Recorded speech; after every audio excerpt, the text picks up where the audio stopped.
ఈ సమయంలో చిన్న ప్రార్థన చేసుకుందాం. మహాకృప ప్రేమ గల మా దగ్గర తండ్రి, నీ నామములకు వేలాది స్తోత్రాలు.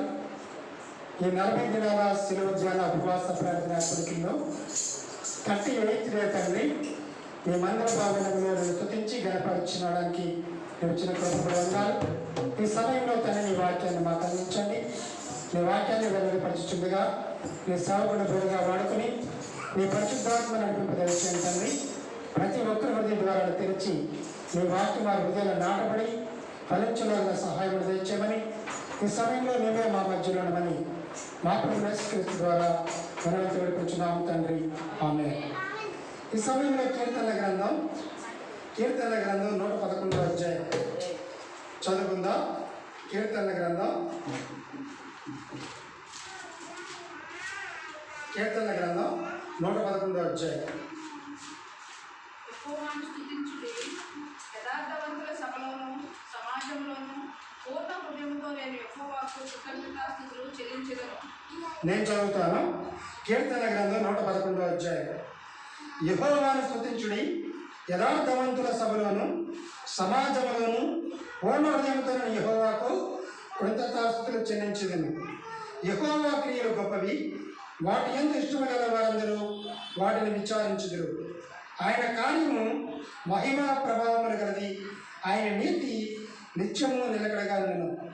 ఆయన తన ఆశ్చర్య కార్యములను జ్ఞాపకార్థ సూచనకు నియమించి ఉన్నాడు. యెహోవా దయాదాక్షిణ్య పూర్ణుడు, తన యందు భయభక్తులు గల వారికి ఆయన ఆహారం ఇచ్చి ఉన్నాడు. ఆయన నిత్యము తన నిబంధన జ్ఞాపకం చేసుకును.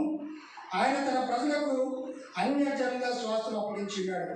అదే అధ్యాయంలో 10వ వచనము, యెహోవా యందు భయము జ్ఞానమునకు మూలము, ఆయన శాసనమును అనుసరించే వారందరూ మంచి వివేకము గలవారు, ఆయనకు నిత్యము స్తోత్రం కలుగుతుంది. ఈరోజు శిలువ ధ్యానాలు ఉపవాస ప్రార్థన కొడుకుల్లో 38వ రోజు, 38th డే. ఈ వీక్ అంతటిని హోలీ వీక్ అంటారు. ఈ రోజున మాండే థర్స్డే అని చాలా డినామినేషన్స్లో పిలుస్తూ ఉంటారు. కాబట్టి ఈరోజు ప్రత్యేకత ఏంటంటే, రేపటి గుడ్ ఫ్రైడే రోజున ఆయన శిలువకు అప్పగింపబడి మన కోసం మరణించే రేపటి దినం కొరకు ఈరోజు సిద్ధపాటు కలిగిన పరిస్థితుల్లో మరి యేసయ్య ఆయన శిష్యులు అక్కడ పరిస్థితులన్నింటినీ మనం చూడవచ్చు. కాబట్టి ఈరోజు యేసయ్య ఆయన శిష్యుల దగ్గర ఉన్నాడు. ఆయన శిష్యులకి ఈ రోజునే ఆయన తన యొక్క శరీరముకు సాదృశ్యంగా రొట్టెను, తన యొక్క రక్తానికి సాదృశ్యంగా ద్రాక్షారసమును ప్రభువులను వారికిచ్చి, వారు కాళ్ళు కడిగి వారిని పరిశుభ్రపరిచి వారి ఆత్మీయంగా పరిశుభ్రపరచబడానికి బలలో పాల్గొని, తన రేపు మరణించిన తర్వాత అది వారు మరణం వరకు ప్రతి ఒక్కరూ కొనసాగించడానికి గుర్తుగా ప్రభువుని ఈరోజు ఇవ్వడం జరిగింది. అంత మాత్రమే కాదు, ఈరోజు జరిగిన ఒక 2-3 సంఘటనలు మనం పరిశీలించేద్దాం. అందులో మొదటిగా లూకా సువార్త 22వ అధ్యాయం. లూకా సువార్త 22వ అధ్యాయం.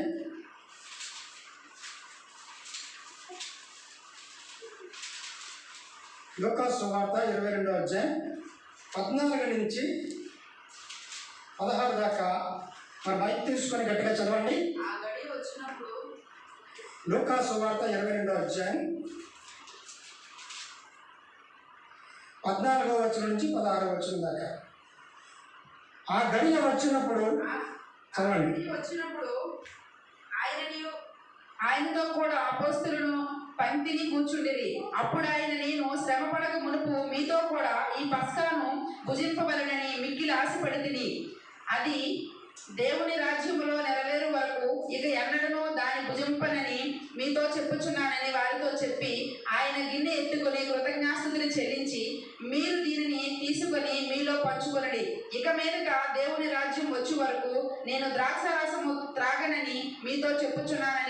పిమ్మట ఆయన యొక్క రొట్టె పట్టుకొని కృతజ్ఞాస్తుతులు చెల్లించి దాన్ని విరిచి వారికి ఇచ్చి, ఇది మీ కొరకు ఇవ్వబడుచున్న నా శరీరము, నన్ను జ్ఞాపకము చేసుకున్నట్టుకు దీనిని చేయుడని చెప్పెను.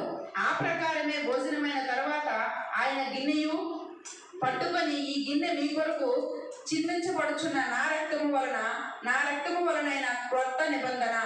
కాబట్టి ప్రభువు వల్ల మొదటిసారిగా దేవుడు మరి శిష్యులతో ఈ ప్రభువు వల్ల ఇవ్వడం ద్వారా ఈ రోజున ప్రతి ఒక్కరు ఆత్మీయ జీవితంలో వారు సరిచేసుకోవడానికి దేవుడితో మళ్ళా రక్షణ అనుభవాన్ని కలిగి ఉండడానికి మరియు ఆయనతో మరణం వరకు ఆయనతో సంబంధం కలిగి ఉండడానికి ఈ యొక్క ప్రభు బలని ఏర్పాటు చేయడం జరిగింది. కాబట్టి ఒక రొట్టెలోనే ప్రతి ఒక్కరు ఒక్కొక్క మొక్క విడిచి ఏ విధంగా మనం తీసుకుంటున్నామో యేసయ్య శరీరంలో మనందరం భాగములుగా మన ప్రతి ఒక్క అవయవాలుగా మనం ఉన్న విషయాన్ని ఆయన జ్ఞాపకం చేస్తున్నాడు. కాబట్టి దేవుని బిడ్డలైన ప్రతి ఒక్కరూ దేవునిలో భాగంగా ఆయన అవయవాలుగా మనం ఉన్నాం. అందుకనే సార్వత్రిక సంఘమైన ఈ లోకంలో చాలా సంఘాలు డినామినేషన్స్ ఉన్నాయి, అనేకమైన ఆరాధనా క్రమాలు ఉన్నాయి. ఎవరైనప్పటికీ దేవుని నమ్మి రక్షణ పొంది బాప్తీసం పొందిన బిడ్డలు మరణం వరకు ప్రభువులో పాల్గొంటూ వారందరూ దేవునిలో భాగమై ఉన్నారనే విషయాన్ని ఈ యొక్క ప్రభువుల ద్వారా తెలియజేయడం జరుగుతుంది. కాబట్టి ఆయన యొక్క రక్తాన్ని మనం త్రాగుతున్నప్పుడు ఆ గిన్నెలోనే అందరూ త్రాగుతూ ఉంటాం. ఆ త్రాగుతుంటే సాదృశ్యం ఏంటంటే యేసు రక్తం ద్వారా మనం కడగబడుతున్నాం. కాబట్టి ఆత్మీయ సంబంధమైన రక్త సంబంధాలుగా మనం పిలబడుతున్నాం. అందుకనే క్రైస్తవ బిడ్డలు ప్రతి ఒక్కరిని బ్రదర్ అని సిస్టర్ అని పిలుస్తూ ఉంటారు. Even though wife and husband అయినా సరే ఆ బ్రదర్ అంటాం, లేదా సిస్టర్ అంటాం. అక్కడ రిలేషన్స్ ఈ లోకంలో ఉన్న ఫిజికల్ రిలేషన్స్ మనకు ముఖ్యం కాదు, కానీ మందిరంలో దేవుని బిడ్డలుగా మనకి స్పిరిచువల్ రిలేషన్స్ అనేది చాలా ప్రాముఖ్యం. ఈ లోకానుసారమైన ఫిజికల్ రిలేషన్స్లో మనం అక్క అన్నాం కాబట్టి వాళ్ళ హస్బెండ్ బాబా అని కానీ, అదేవిధంగా అన్న అన్నాం కానీ వదినని కానీ, ఈ లోకమర్యాదలతో కూడిన రిలేషన్షిప్ మనకు ప్రాముఖ్యమైనది కాదు.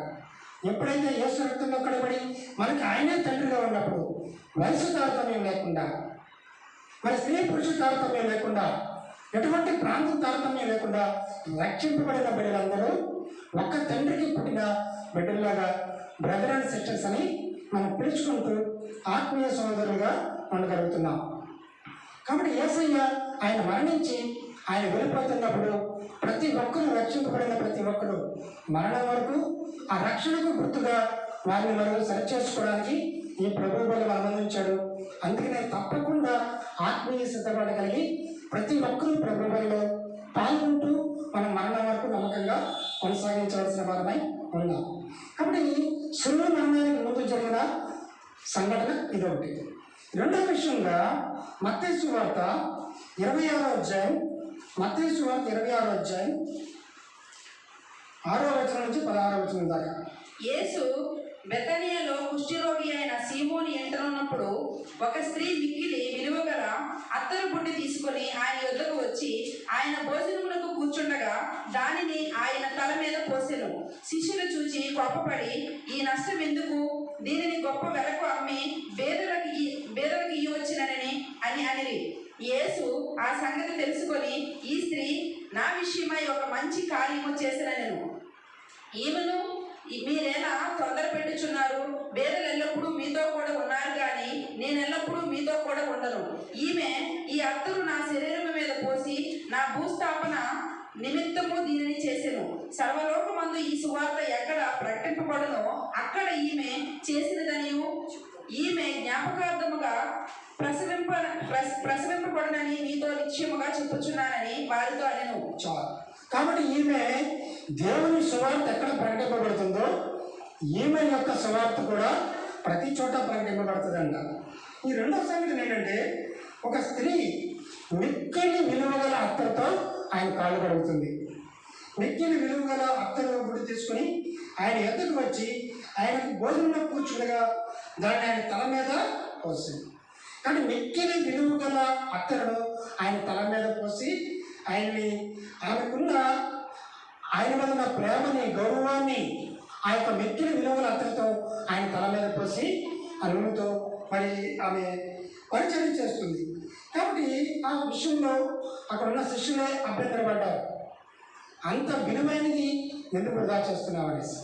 కానీ ఆయన ఏమన్నాడు, ఇది బేదలు మీతో ఎల్లప్పుడూ ఉంటానే ఉంటారు, కానీ నాకు ఇవ్వాల్సిన విలువ ఆమె హృదయంలో నాకు ఇచ్చిన విలువ ఆమె 100% ఇచ్చింది కాబట్టి ఆమె చేసింది సరైనదే.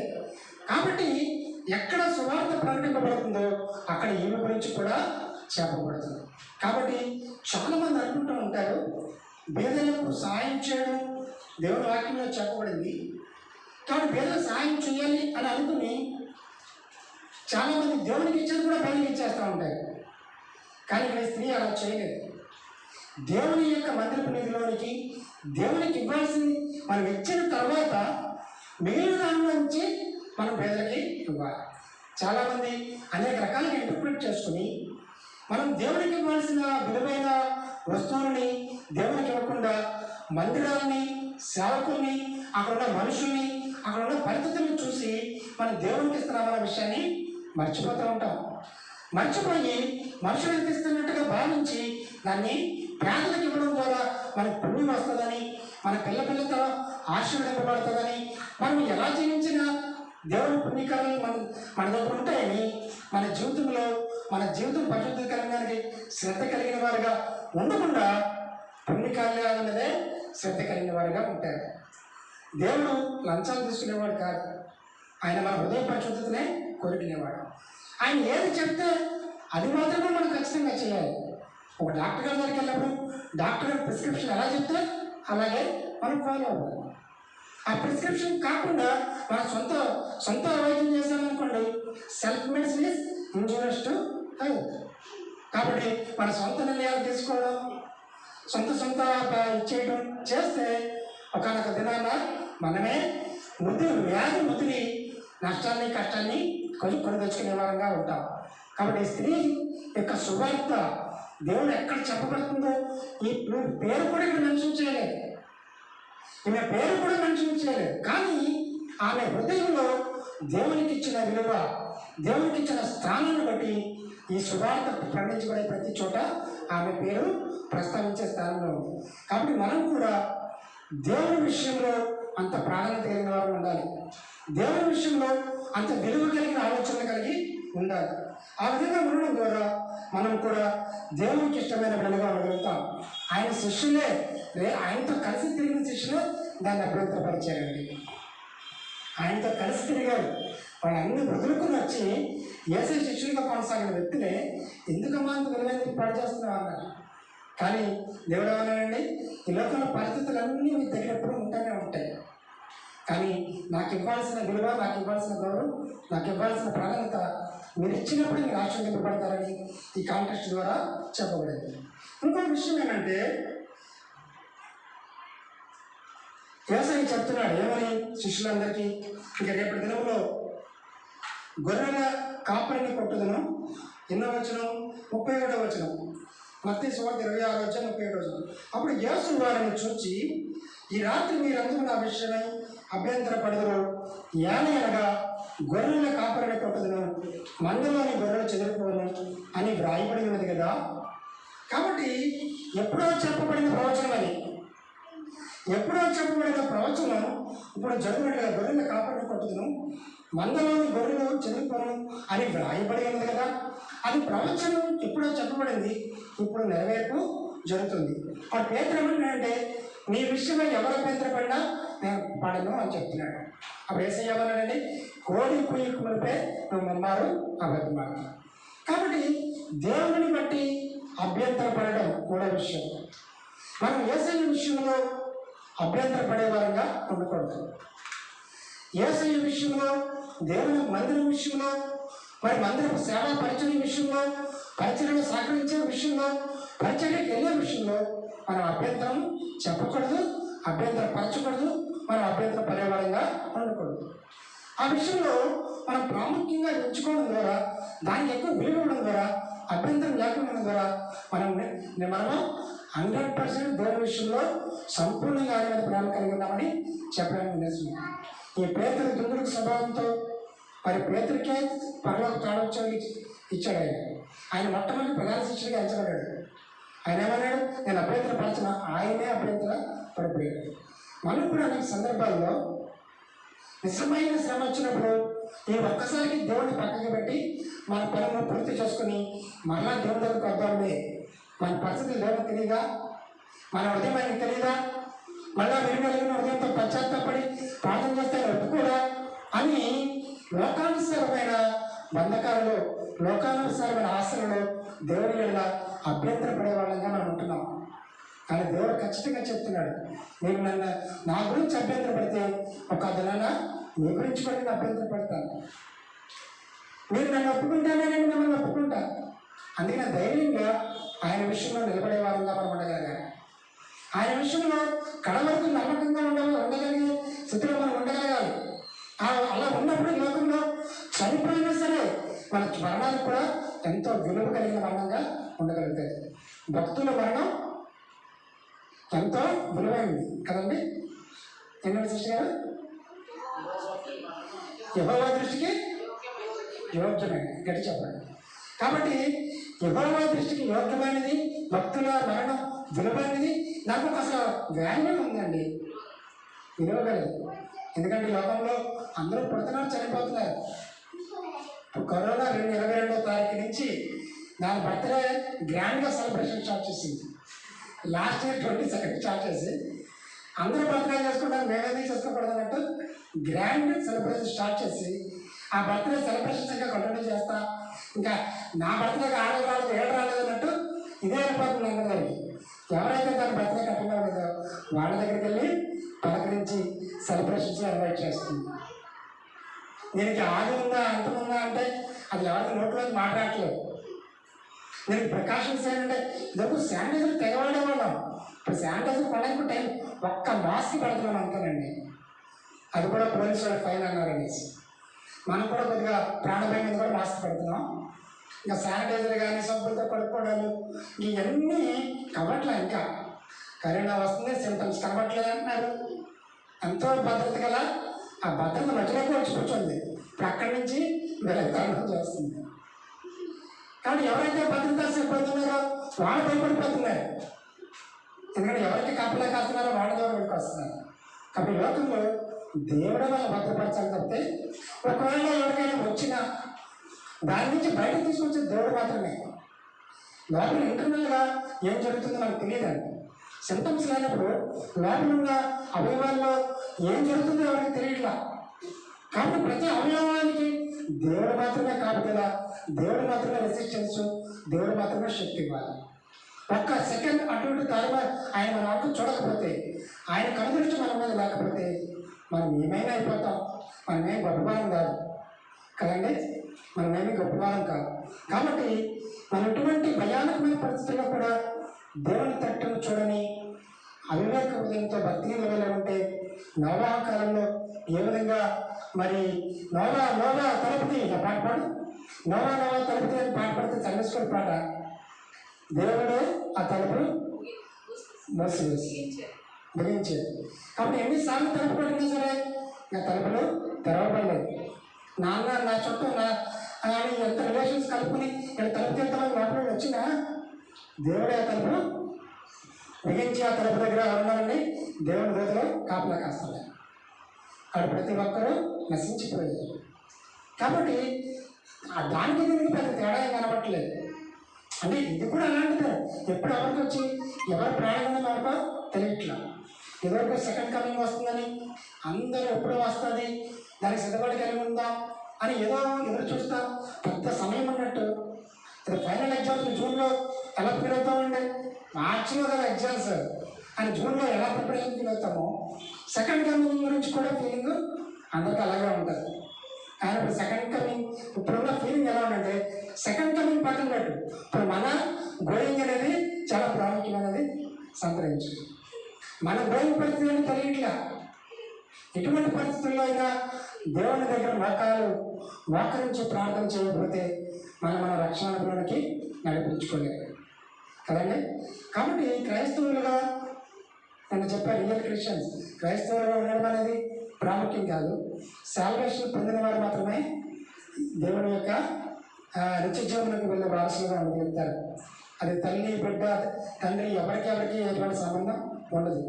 అంతకు మించి మనము దేవుని దగ్గరికి వెళ్ళే టైంకైనా సెకండ్ కమింగ్లో ఎవరైతే సిద్ధపాటు కలిగి ఉంటారో వారు మాత్రమే కలిగి ఉంటారు. కాబట్టి ఈ లోపు మనం ఏ విషయంలో అభ్యంతరపడే వారంగా ఉండదు. ఏ పరిస్థితులకి భయపడకుండా దేవుని విషయంలో ముందుకు పోదాం. కాబట్టి ఈరోజు 3 సంఘటనలు చెప్పా రేపు గుడ్ ఫ్రైడే ముందు. మొదటిది ప్రభు పండుగ అనేది చాలా ప్రాముఖ్యమైన ఆత్మీయమైన సంఘటన. రక్షింపబడి బాప్తిసం పొందిన ప్రతి ఒక్కరూ ప్రభు పనులలో భక్తితో ఆత్మీయ సిద్ధపాటుతో తీసుకోవడం ద్వారా మన మరణం వరకు నమ్మకంగా దేవుడు ఇచ్చిన సాదృశ్యంగా మనం కొనసాగలుగుతాం. రెండోది ఏంటంటే ఈ స్త్రీ ఏ విధంగా తన విలువైన అతన్ని దేవుని మీద తల మీద ప్రశ్నిందో మనం కూడా విలువైనవి దేవునికి ఇవ్వాల్సి వస్తూ ఉంటుంది.